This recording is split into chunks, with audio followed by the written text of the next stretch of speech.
Vamos começar pelo básico, né? Que é o tecido epitelial, que é o pontapé inicial para tudo que você vai aprender. Tem que ser primeiro o tecido epitelial, para depois você entender o resto.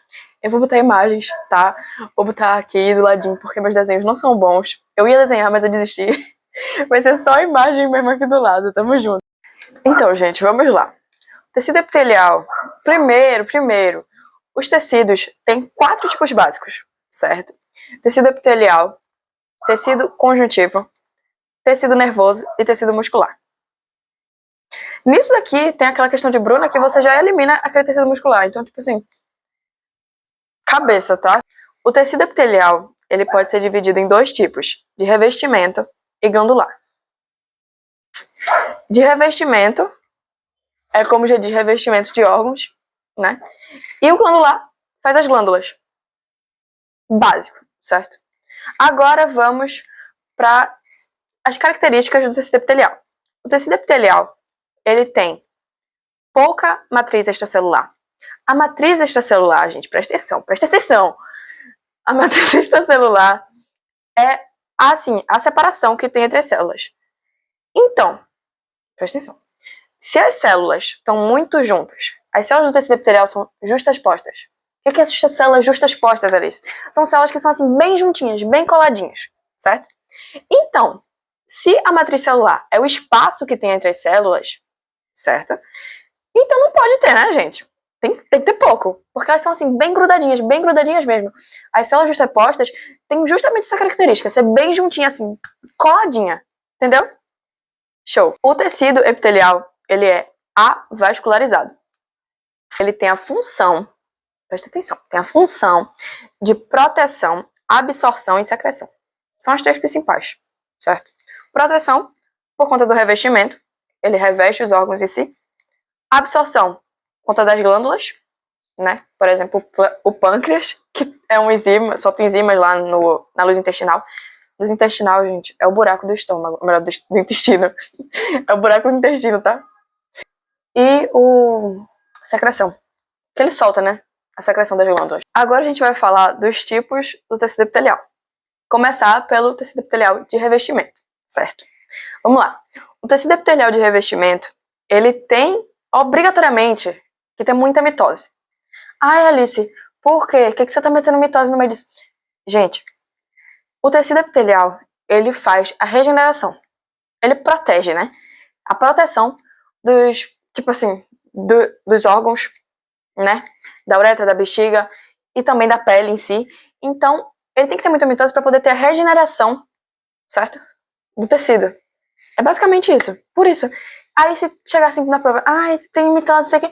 Tem, gente. Tem muita mitose. Muita mitose. Ele pode ser dividido pelo número de camadas e pelo formato, certo?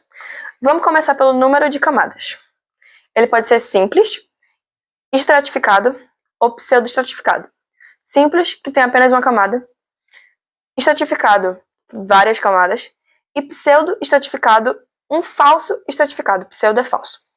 Então, tipo assim, ele parece que tem mais camadas, mas ele tem só uma. As camadas são definidas pelas células se elas tocam na lâmina basal. Então tem aqui a lâmina.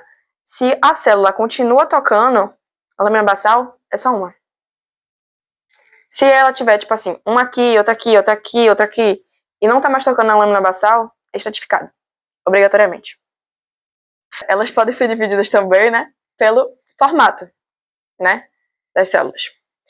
Então pode ser pavimentoso, que elas são assim, bem achatadinhas, certo? Bem achatadinhas. Geralmente parece uma panqueca, assim. Pode ser também cúbico, como o nome já diz, um cubinho, vários cubinhos assim, bem bonitinhos. Pode ser também colunar ou prismático. Geralmente se estuda por prismático, mas pode chamar de colunar também. Elas são retinhas assim, parece um prisma. Aqui, ó. Igualzinho a isso aí. Igualzinho a isso aí. E também pode ser de transição. Alguns livros e alguns estudos, né, diferenciam, bota esse de transição tanto no número de camadas quanto no formato da célula. Então, possa ser que na prova, numa questão, botam assim, o número de camadas. Aí tem simples, estratificado, pseudoestratificado e de transição. Pode ser que tenha, né? Depende da escolha da professora, mas pode ser que tenha, é bom que vocês saibam disso. O de transição, ele vai mudando o formato conforme vai tipo, tá aqui a imagem, vocês vão ver. Ele vai, tipo, mudando o tamanho, é muito da hora. Eu acho muito legal, gente. Aí é importante que vocês saibam, eu não sei de cor, confesso, sei só alguns, assim, básicos, mas, tipo, eu vou botar uma imagem aqui que dá pra vocês verem qual área, né, do corpo tem as principais coisas lá. Agora, que é importante vocês saberem, o de transição é especificadamente da bexiga, barra uretra. Né? O de transição a uretra em si, ela pode ter vários, tipo assim, vários negócios de tecido lá, epitelial. Tem vários formatos na uretra, depende da parte da uretra que você tá, né, assim, analisando. Por exemplo, o pulmão. O pulmão, ele é revestido por um tecido epitelial, certo? Pavimentoso simples. Ah, Alice, por que pavimentoso simples? Para você poder entrar o gás, você respirar. Você poder respirar. Não pode ter um tecido muito grosso, porque senão não vai passar os gases, certo? Então é um tecido fino, para que possa justamente passar. Tá entendendo? É nessa lógica. O tecido da boca e da pele é estratificado. Porque pra gente poder morder a boca e não sangrar, tem que ter várias e várias camadas de célula. Tá entendendo? Se tivesse só uma, era muito mais fácil de, tipo assim, cortar e tudo mais, e acabar indo pro tecido conjuntivo e a gente começar a sangrar. Então tem que, tanto a boca quanto da pele, essa coisa aqui da gente fazer assim e ficar vermelho ou branco, é justamente por conta que ele é estratificado. Agora a gente vai para a parte do tecido epitelial glandular. O glandular, ele produz glândulas, secreções, certo? Como hormônios, pode produzir as glândulas salivares, glândulas sudoríparas, sebáceas, todas essas. É o tecido epitelial, certo? O tecido epitelial glandular, ele pode ser dividido em 3 pontos principais. Pelo número de células, pela forma que a secreção sai e também pela maneira de secretar.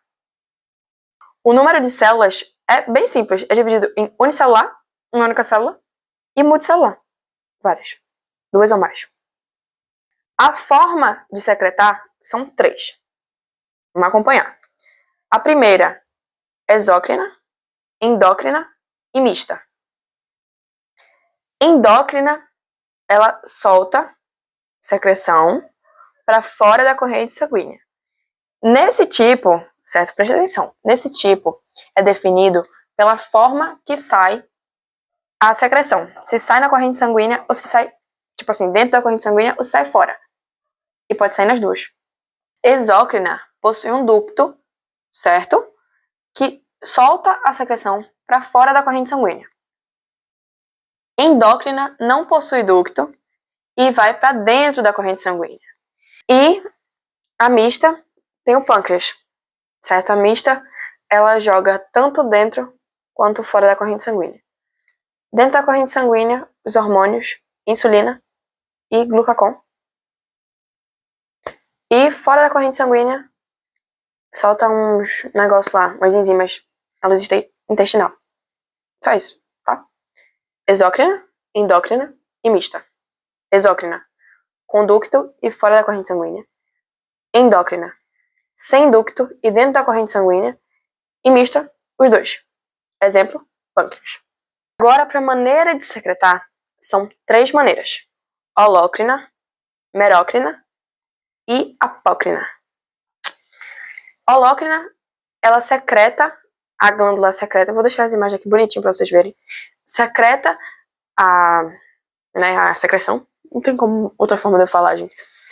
Ele bota para fora a secreção e a glândula vai junto, como as glândulas sebáceas. Quando a gente espreme um cravo, o sebo, né, que tem, sai junto com a glândula. Tá entendendo? Então, tanto a secreção quanto a glândula saem do nosso corpo. Já a merócrina, ela não sai nada. Então, tipo, continua a glândula lá, sai só a secreção, no caso, né? Não foi nada. Sai só a secreção da merócrina. Como as glândulas salivares, que continuam aqui na nossa boca e tal, mas soltam secreção. E a apócrina, que sai um pouco do citoplasma da glândula mas não sai todo. E também sai a secreção, como as glândulas sudoríparas. Sai tanto um pouquinho do citoplasma da glândula, quanto a secreção. E de tecido epitelial, é só isso, gente. É o básico.